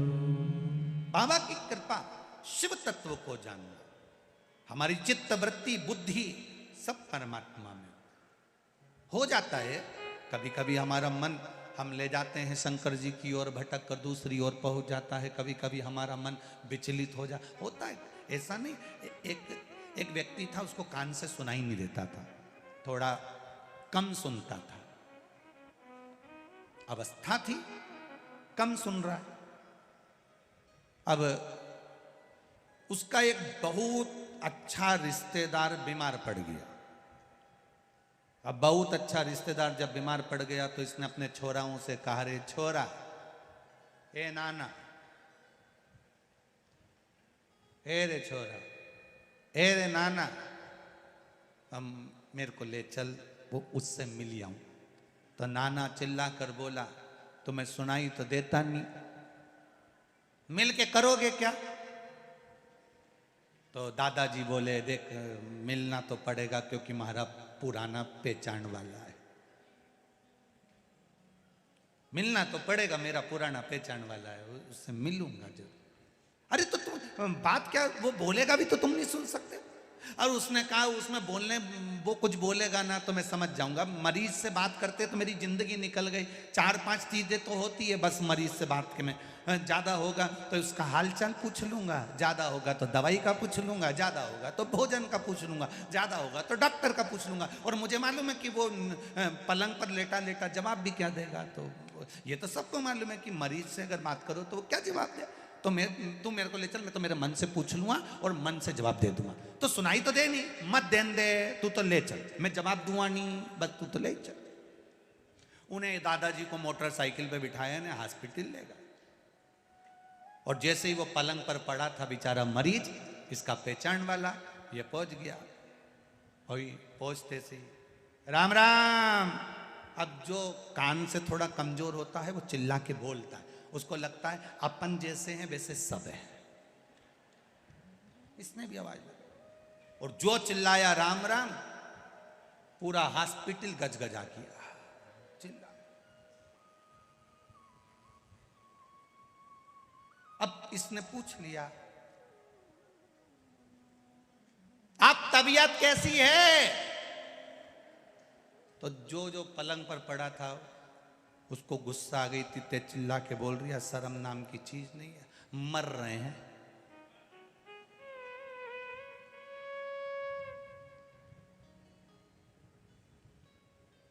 भगवान की बड़ी कृपा है।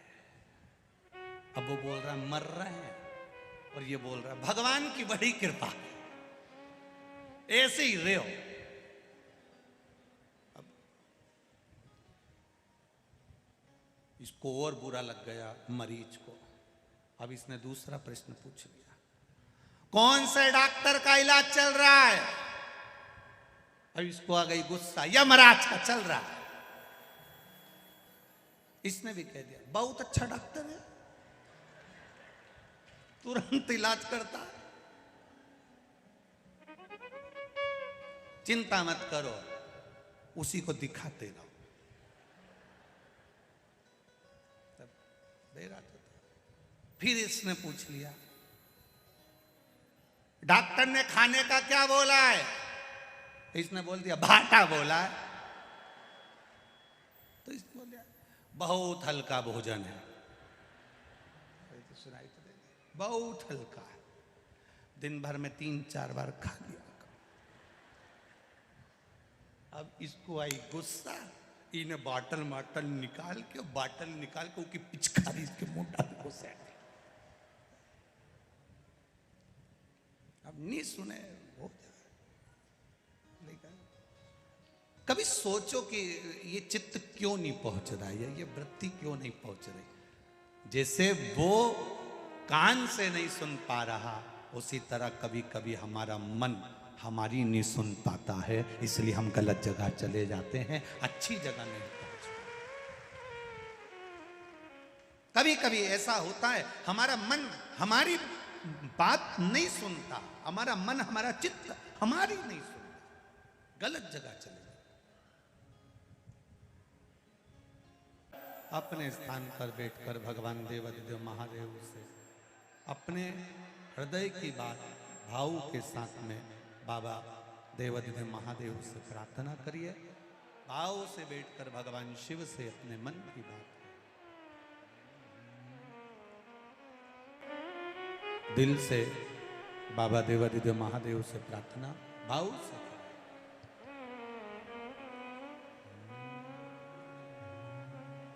श्री शिवाय नमस्तु, श्री शिवाय नमस्तु, श्री शिवाय नमस्तु, श्री शिवाय नमस्तु, श्री शिवाय नमस्तु। भोला सब दुख काटो मारा, ओ भोला सब दुख काटो मारा। शिव शंकर जपो तेरी माला, भोले बाबा जपो तेरी माला, भोला सब दुख काटो मारा, ओ भोला सब दुख काटो मारा। वेश मंगल मंगलकारी, वेश मंगल मंगलकारी, समरण वासी हमारा, समरण वासी हमारा, भोला सब दुख काटो मारा, ओ भोला सब दुख काटो मारा। शिव कथा कह रही है, भगवान शंकर का संवाद कह रहा है, शिव महापुराण की कथा कह रही है। दिल से विश्वास के साथ, भाव के साथ भगवान की आराधना करना, विनती करना, निवेदन करना, चरणों का स्मरण करना, तो वो धारण कर लेता। जैसे सुनो, जरा सी माइक की ध्वनि होती है, डीजे बजता है, तो जमीन हिल जाती, मकान हिल जाते और चिड़ा चिड़िया भाग जाते हैं। पर 5 दिन से लगातार भजन भी हो रहे, ढोल भी बज रहे, नगाड़े भी बज रहे, कीर्तन भी बज रहा, तो भी उनका निवास ये शिव और पार्वती का स्वरूप आनंद लेते हुए कथा का रस तत्व ग्रहण कर रहा। ये शिव तत्व।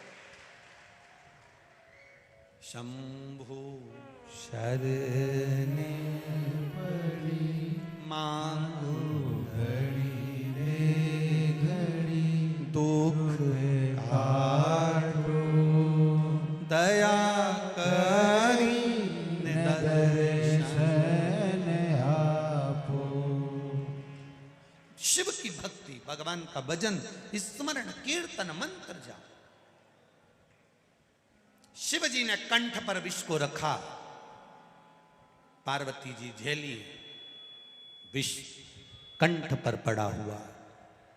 शंकर भगवान को थोड़ा थोड़ा उस विष का असर होने लगा, और विष का जब असर होने लगा तो भोलेनाथ जी को थोड़ा थोड़ा थोड़ा थोड़ा चक्कर आने लगा, विष का असर। जो देवादिदेव महादेव को डोलते हुए, देवादिदेव महादेव को घूमते हुए जो पार्वती जी ने देखा, पार्वती जी अपनी अपनी 64 योगिनियों को कहती हैं, जाओ मेरे महादेव के लिए कुछ औषधि लेकर आओ। औषधि पूछा, अब तुम्ही ने दर्द दिया है, तुम्ही दवा देना। पूछा भोलेनाथ जी से, वो जैसे रुक्मणी जी ने पूछ लिया था भगवान कृष्ण से, तुम्हारा पेट दुख रहा है, इसकी दवाई क्या है, औषधि क्या है। सारी दवाइयां दे दी, सारी औषधि दे दी, वेदों को दिखा दिया, डॉक्टरों को दिखा दिया, सब कुछ कर दिया, फिर आखिर ऐसा क्या है, क्या दें आपको, आपका पेट दर्द बंद हो जाए। भगवान कृष्ण कहते हैं, रुक्मणी जो मुझे बहुत प्रेम करता हो उसके चरण की रज ला कर दे दे। तो चरण की रज लेने के लिए रुक्मणी जी से कहा, तू तेरी दे दे। तो रुक्मणी के मैं अपनी चरण की रज नहीं दे सकती। सतभामा, जामवंती, कालंदी, मित्रवृंदा, लक्ष्मणा कोई नहीं दी। तब चरण की रज देव ऋषि नारद को मालूम पड़ा, तो नारद जी बोले मैं लेकर आता हूँ। नारद जी चरण की रज लेने के लिए बरसाना चले गए, ब्रज चले गए।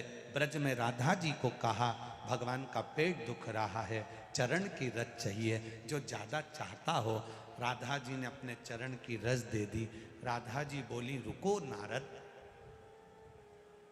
मेरे अकेले के चरण की रज लेकर जा रहे हो सकता है मुझसे ज्यादा चाहने वाला और भी ब्रजमंडल में रहता, सबके चरण की रज ले जाओ। नारद जी ने इतनी बड़ी पोटली बांध ली, सिर पे धर के लेके चल दिए। नारद जी यूं डोले, यूं डोले, यूं डोले, यूं डोले। चरण रज लेकर जैसे ही द्वारका में पहुंचे, रुक्मणी जी ने पूछ लिया, नारद क्या लिया है?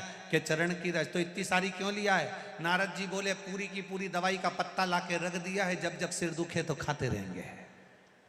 पूरा दवाई का पैकेट है, अलमारी में रख लेना। भगवान के चरण की रज है, जब मिले तब पाओ, जब पेट दुखे तब पाओ। भगवान ने पूछा, किसके चरण की है? प्रभु तुम खा के देख लो, असर हो जाएगी। अब ये मत पूछो कौन सी टेबलेट, कौन सी दवाई, तुम तो खाओ। कई लोग कहते हैं आखिर ये शिव पुराण में एक माँ ने लिखा है पत्र में, उर्मिला व्यास उज्जैन से आई हैं, कहीं बैठी हो तो हाथ हिलाइएगा। उर्मिला व्यास आप ही हैं? दोनों हाथ हिला दो एक बार ऐसे। उर्मिला व्यास उज्जैन से हूं। गुरुदेव, मेरा बेटा विदेश में परेशानी में था थोड़ा, उसकी जॉब नहीं थी। जब जॉब नहीं लगी बड़ा परेशान हो गया, और तब मैंने बाबा से विनय करी, निवेदन करा, भोलेनाथ जी का पशुपति व्रत करना प्रारंभ करा। और बाबा से विनती करी कि बाबा अगर मेरे बेटे का जॉब लग जाएगा, पंडाल में शिव महापुराण की कथा बैठकर सुनूंगी। गुरुदेव उज्जैन से आई हूँ, मेरा बेटा बड़ा परेशान था, उसकी जॉब नहीं थी। बाबा की कृपा से शिव महापुराण की कथा टीवी पर सुनते हुए विनती करके पशुपति व्रत के माध्यम से मेरे बेटे की एयरफोर्स मेडिकल में सरकारी जॉब लग गई है। मैं बाबा को यहाँ प्रणाम करने के लिए आया। बैठिए बहन, बधाई आपको। श्री शिवाय नमस्तु। शिव तत्व की ओर हम चल। हमारी भक्ति, हमारा विश्वास, हमारी दृढ़ता, हमारा भरोसा हम समर्पित कर कर, फिर कहूंगा ये कथा खाली नहीं जाएगी। आपने जिस भाव से सुनी है, ये 5 दिन की शिव महापुराण की कथा जिस भाव से सुनी है, भले खाली झोली लेकर आए हो, पर मेरा बाबा झोली भर कर भेजेगा, ऐसा नहीं रहा। ये कथा साधारण नहीं है।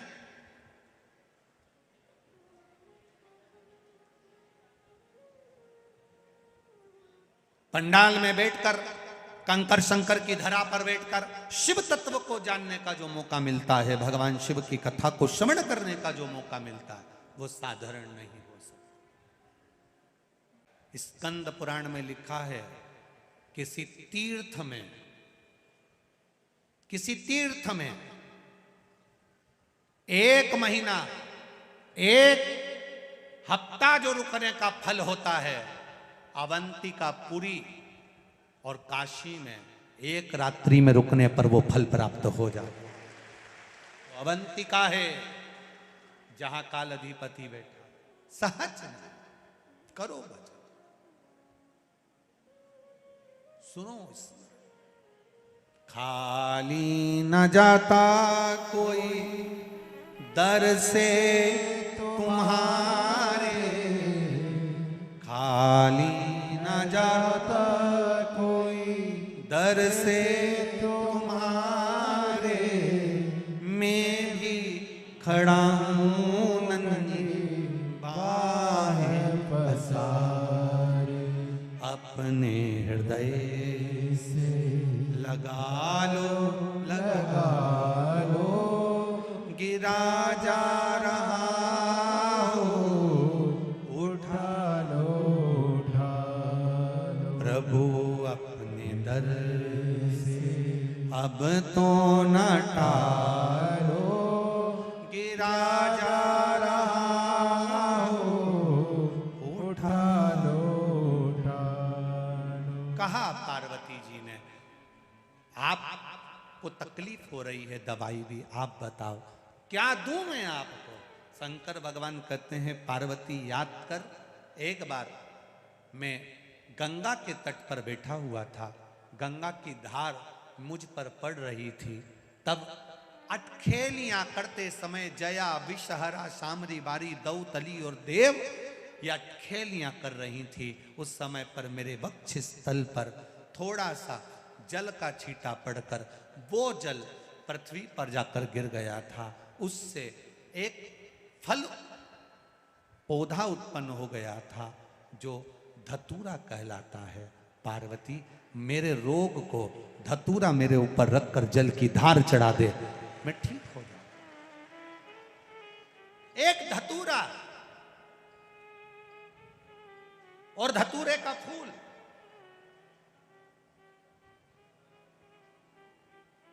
कांटे वाला धतूरा और उसमें लगने वाला एक पुष्प। आस्था चैनल पर आप लोग देख रहे होंगे धतूरे के फूल का दर्शन। धतूरा और धतूरे का पुष्प, छोटा सा पौधा है, ज्यादा बड़ा नहीं है, कांटा लग रहा है, धतूरा लग रहा है, और उसमें भी साधारण धतूरा नहीं। शिव महापुराण की कथा कर रही है। पंच पुष्प शिव महापुराण की कथा में वर्णन करते हुए आगे तुमरुका जी चंचुला देवी को बड़े आनंद के साथ में, भाव के साथ 12 ज्योतिर्लिंग का स्मरण करा देते हैं महाराज। भगवान शिव की पावन कथा बड़े भाव से कहती है। भगवान सोमनाथ जी का वर्णन करा। चंद्रदेव को काया का रोग हुआ, भगवान शिव ने काया के रोग से मुक्त किया। आगे वर्णन आया मल्लिकार्जुन का। भगवान कार्तिकेय जी रुष्ट होकर गए तो भगवान शिव ने माता पार्वती के साथ जाकर उनको मनाया, मल्लिकार्जुन के रूप में विराजमान हुए। अगला वर्णन आया है महाकाल। दूषण नाम के राक्षस का संहार करने के लिए भगवान काल अधिपति बनकर महाकाल के रूप में विराजमान होते हैं। दूषण नाम के राक्षस को वर था, अगर इसके शरीर के टुकड़े हुए इसका रक्त जहां गिरेगा 84 रूप ले सकता है। महादेव जी ने देवताओं से कहा तुम जाकर क्षिप्रिया को, मेरी बहन को जाकर निवेदन करो कि जैसे ही दूषण नाम के राक्षस का रक्त गिरे ये पानी के रूप में आकर उसको धो दे तो ये 84 रूप नहीं रख पाएगा। इतने में दूषण नाम का राक्षस मरा, पर क्षिप्रिया जी को आने में देरी हो गई, क्षिप्रिया नहीं आई। जब क्षिप्रिया नहीं आई तब 84 रूप दूषण ने ले लिए। उस 84 रूप के दूषण को भगवान देवाधिदेव महादेव मारे कैसे? शंकर जी ने कहा मैं रूप नहीं ले सकता। क्षिप्रिया ने शंकर जी के 84 रूप बना दिए और बहन ने अपने भाई के जब 84 खंड किए तो 84 महादेव बनकर दूषण नाम के राक्षस का संहार करा। आज भी वो 84 महादेव अवंतिकापुरी उज्जैनी में विराजमान है, जिनका दर्शन अपन करते हैं। 84 महादेव 84 लाख योनियों को काटने के लिए, 84 लाख योनियों को समाप्त करने के लिए, 184 से पार उतरने के लिए 84 महादेव का दर्शन किया जाता है, स्मरण किया जाता है। महाराज अगला वर्णन आया ओंकारेश्वर। विंध्य नामक पर्वत ने भगवान शिव को यहां पर विराजमान किया। फिर वर्णन आया केदारनाथ। नर नारायण ने तप कर कर भगवान शिव को विराजमान किया। भीमाशंकर, कुंभकर्ण की धर्म पत्नी करकटी का पुत्र भीम, जिसने देवताओं के मंदिर तोड़े तो शिव जी ने आकर उसका संहार किया। भीमाशंकर के रूप में बाबा विराजमान हुए। अगला वर्णन आया है काशी विश्वनाथ। मनु शत्रुपा ने तप कर कर भगवान शिव को यहाँ विराजमान करा। गंगा मिलने के लिए आई, भगवान काशी विश्वनाथ जी के रूप में विराजित हुए। अगला वर्णन है त्र्यंबकेश्वर। गौतम बाबा पर गौ हत्या का दोष लगा, भगवान शंकर ने आकर गौतम बाबा से गौ हत्या के दोष को समाप्त किया। अगला वर्णन है वैद्यनाथ जी। रावण भगवान शिव को लेकर जा रहा था, भूमि पर शिवलिंग को रखा, उठा नहीं, बाबा वैद्यनाथ के रूप में विराजमान हो गए। अगला वर्णन है नागेश्वर। दारुक नाम के राक्षस का संहार करने के लिए भगवान नागेश्वर के रूप में विराजमान। फिर वर्णन आया आगे रामेश्वरम। राम जी लंका पर चढ़ाई करते हुए भगवान राम स्वयं शिवलिंग की स्थापना कर कर लंका की ओर जाते हैं, विजय प्राप्त करते हैं, भगवान रामेश्वर के रूप में विराजमान होते हैं। अगला वर्णन है कृष्णेश्वर। सुधर्म नाम के ब्राह्मण की 2 धर्म पत्नियां थी, घूष्मा और सुदेहा। सुदेहा के यहाँ संतान नहीं थी, घूष्मा ने अपनी संतान सुदेहा को दे दी थी। सुदेहा ने उसको पाल पोस कर बड़ा करा।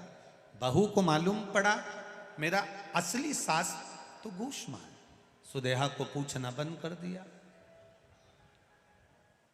क्रोध आ गया सुदेहा को, जब बेटा ही नहीं होगा तो बहू किस काम की।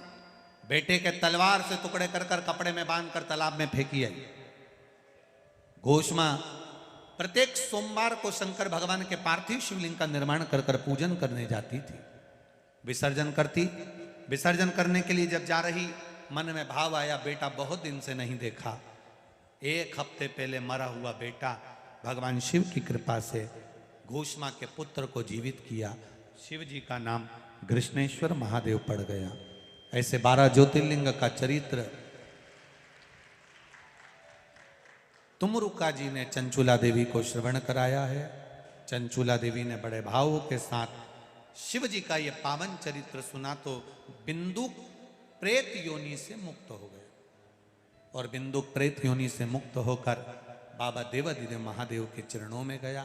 चंचुला देवी जो वेधव्य हो गई थी, विधवा हो गई थी, वापिस अखंड सौभाग्य धारण कर कर अपने पति के लोक को चली जाती है।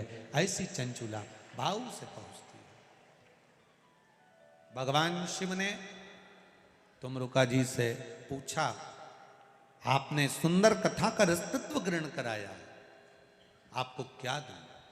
तुमरुका जी ने कहा, बस आपके मस्तक की बेलपत्र शिव पोथी को समर्पित कर दो। विराम दिवस की जो बेलपत्र रहे वो कुबेर का भंडार भरने वाली रहे, ये वर प्रदान कर दो। देवादिदेव महादेव ने वर दिया, शिव महापुराण को मस्तक पे लिया। शिव जी कहते हैं, सुनो तुमरुका जी, ये पावन शिव महापुराण की कथा, मृत्यु लोक में संसार में जन्म लेने वाला मनुष्य